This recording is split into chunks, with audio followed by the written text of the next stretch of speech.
இன்வெஸ்ட்மெண்ட்டுன்னு வந்தாலே ஒவ்வொருத்தருக்கும் ஒவ்வொரு ஐடியா இருக்கும். ஒரு சிலர் எஃப்டியில் இன்வெஸ்ட் பண்ணு அதுதான் சேஃப்னு சொல்லுவாங்க. ஒரு சிலர் கோல்டில் இன்வெஸ்ட் பண்ணு அதில் தான் நல்ல ரிட்டர்னும் வரும், நல்ல சேஃபாகவும் இருக்கும்னு சொல்லுவாங்க.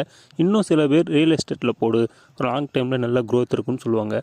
ஒரு சிலர் ஸ்டாக் வாங்கணுவாங்க, ஒரு சிலர் மியூச்சுவல் ஃபண்டு வாங்கணுவாங்க. பட் என்ன கேட்டிங்கன்னா இன்வெஸ்ட்மெண்ட்டுன்ற ஐடியாவே நல்லதுன்னு தான் சொல்லுவேன். வெறும் பணத்தை பேங்க் அக்கௌண்ட்டில் சேர்த்து வைக்காத நீங்கள் ஏதாவது இன்வெஸ்ட் பண்ணணும்னு நினைக்கிறதே பெரிய விஷயந்தான். இன்வெஸ்ட் பண்ணும்போது எதில் ரிட்டர்ன் அதிகமாக தரும், கோல்டா ஸ்டாக்கா மியூச்சுவல் ஃபண்டா அப்படின்ட்டு அனலைஸ் பண்ணி இன்வெஸ்ட் பண்ணிங்கன்னா ரொம்ப நல்லது. இது எல்லாத்தையும் கவர் பண்ணோன்னா அதுக்கு ரொம்ப பெரிய வீடியோ போகும். அதுக்கு தனித்தனி வீடியோ நான் அப்லோட் பண்ணுறேன். இந்த வீடியோவில் மியூச்சுவல் ஃபண்டில் இன்வெஸ்ட் பண்ணுறதுல லம்சமாக இன்வெஸ்ட் பண்ணுறது பெஸ்ட்டா இல்லை எஸ்ஐபி மெத்தடில் இன்வெஸ்ட் பண்ணுறது பெஸ்ட்டா அப்படின்னு தான் பார்க்க போகிறோம். எஸ்ஐபிலையோ அல்லது லம்சம்லையோ இன்வெஸ்ட் பண்ணுறதுக்கு முன்னாடி மியூச்சுவல் ஃபண்ட்னா என்னன்னு தெரிஞ்சுக்கணும் அப்படின்னா மேலே ஐ பட்டன் கொடுக்குறேன், அதில் செக் பண்ணிக்கோங்க. கீழே டிஸ்கிரிப்ஷன்லையும் கொடுக்குறேன், அதுலையும் செக் பண்ணி பார்த்துக்கோங்க. ஃபஸ்ட்டு எஸ்ஐபினா என்ன, லம்சம்னா என்னன்னு தெரிஞ்சுப்போம். எஸ்ஐபி அப்படின்னா சிஸ்டமேட்டிக் இன்வெஸ்ட்மெண்ட் பிளான். இந்த எஸ்ஐபி மெத்தடில் ஒரு குறிப்பிட்ட அமௌண்ட் 1000 ரூபாயோ இல்லை 2000 ரூபாயோ இல்லை 5000 ரூபாயோ இதை ஒரு ரெகுலர் இன்டர்வலில் தொடர்ந்து மந்த்லி இன்வெஸ்ட் பண்ணிட்டு வரதான் எஸ்ஐபி அப்படின்னு சொல்லுவாங்க. லம்சம் இன்வெஸ்ட்மெண்ட் அப்படின்னா ஏதோ ஒரு ஒர்க் பண்ணி ஏதோ ஒரு தொகை உங்ககிட்ட ஒரு 1 லட்சமோ அல்லது 2 லட்சமோ வச்சிருப்பீங்க. இதை மொத்தமாக ஒரு லம்சமாக ஒரு இன்வெஸ்ட் பண்ணிட்டீங்க அப்படின்னா லாங் டேர்மில் அது நல்ல ரிட்டர்ன் தரும் அப்படின்னு சொல்கிறது லம்சம் இன்வெஸ்ட்மெண்ட்னு சொல்லுவாங்க. இப்போது எஸ்ஐபி மெத்தடில் இன்வெஸ்ட் பண்ணுறதுக்கும் லம்சமில் இன்வெஸ்ட் பண்ணுறதுக்கும் என்ன டிஃப்ரென்ஸ் இருக்குன்னு பார்க்கலாம்.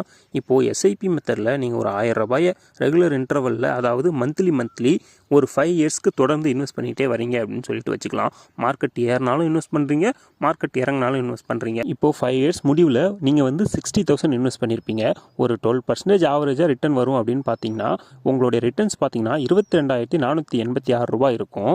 இதுவே லம்சமில் நீங்கள் ஒரே வழியாக அந்த 60,000 இன்வெஸ்ட் பண்ணிட்டீங்கன்னு வச்சுக்கலாம். இப்போது மார்க்கெட் வந்து மேலே இருக்கா கீழே இருக்கான்னு உங்களுக்கு தெரியல. இப்போது நீங்கள் இன்வெஸ்ட் பண்ண நேரம் பார்த்து மார்க்கெட் புல்லிஷாக இருக்குது. ஸோ நீங்கள் கொஞ்ச நாள் பார்த்து மறுபடியும் மார்க்கெட் பேரிஷாக வரும்போது உங்களுடைய இன்வெஸ்ட்மெண்ட் அமௌண்ட்டு குறைஞ்சிட்டே வரும். நீங்கள் அதை பார்த்து பயந்து உங்கள் அமௌண்ட்டை வித்ட்ரா பண்ணிடுறீங்க. அப்போது பார்த்தீங்க அப்படின்னா உங்களுக்கு ஒரு 20,000 லாஸில் இருக்கும். எஸ்ஐபியில் இன்வெஸ்ட் பண்ணியிருந்தா உங்களுக்கு 20,000 ப்ராஃபிட்டு, லம்சமில் இன்வெஸ்ட் பண்ணியிருந்தா உங்களுக்கு 20,000 லாஸ். அப்படின்னா லம்சம் வந்து ஒரு பேடான ஐடியா, எஸ்ஐபி தான் பெஸ்ட் ஐடியா அப்படின்றது இல்லை. இன்வெஸ்ட் பண்ணுற நேரம் டைமு எல்லாத்தையும் பார்க்கணும். மார்க்கெட் எந்த மாதிரியான டைம் இருக்குன்னு பார்த்து இன்வெஸ்ட் பண்ணுறது தான் லம்சம். பட் எஸ்ஐபியில் இந்த எதுவுமே பார்க்க தேவையில்லை. எஸ்ஐபி மெத்தடில் நீங்கள் மார்க்கெட் ஏறினாலும் இன்வெஸ்ட் பண்ண போகிறீங்க, கீழே இறங்கிட்டு வந்தாலும் இன்வெஸ்ட் பண்ணிகிட்டு இருக்க போகிறீங்க. இது மாதிரி நீங்கள் ரெகுலராக இன்டர்வலில் மேலே ஏறி இறங்கும் போதும் நீங்கள் இன்வெஸ்ட் பண்ணிகிட்டே இருக்கிறதுனால உங்களுக்கு ருப்பி காஸ்ட் ஆவரேஜ் ஆகும். அது எப்படின்னு ஒரு சின்ன எக்ஸாம்பிளோட சொல்கிறேன். இப்போ வந்து நீங்கள் ஒரு 10,000 ரூபாய் லம்சமாக வச்சுருக்கீங்கன்னு வச்சுக்கலாம். இப்போ வந்து ஒரு ப்ரைஸோடைய வேல்யூ வந்து 100 ரூபான்னு இருக்குது. இப்போது நீங்கள் 100 ரூபான்ற ப்ரைஸ் வேல்யூவில் இருக்கிற ஒரு ஷேரை 10,000 ரூபாய்க்கு ஒரே டைமில் வாங்கினீங்க அப்படின்னா உங்களுக்கு 100 யூனிட்ஸ் கிடைக்கும். இதே மந்த்லி நீங்கள் இன்வெஸ்ட் பண்ணுறீங்கன்னு வச்சுக்கோங்களேன். மந்த்லி 1000 ருபீஸ் இந்த 10 மாதம் 10,000 பிரித்து வச்சுருந்தீங்கன்னா இப்போது ஃபஸ்ட்டு மந்த் வந்து நீங்கள் 1000 ரூபாய் இன்வெஸ்ட் பண்ணுறீங்க, ஒரு 100 ரூபா வேல்யூ இருக்க ஸ்டாக்கே பிக் பண்ணுறீங்கன்னு வச்சுக்கலாம்.